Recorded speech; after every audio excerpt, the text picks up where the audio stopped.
Hello सांग मैंने नमस्कार। तो आपण मैंने देखी पारुथिबे चिनिका गोटे खटे गुथा होचे और इटा होचे हमर कोर खट। ई खट रे सुइले भल लागसी।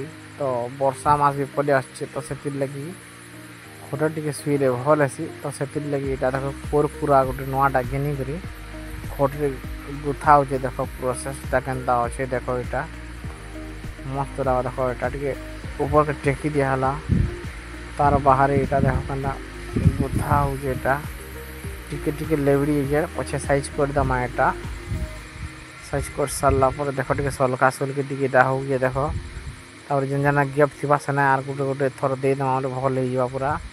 तो सेति लेटा पहला सलके दिया हो जे सेटिंग रे रखा हो छी।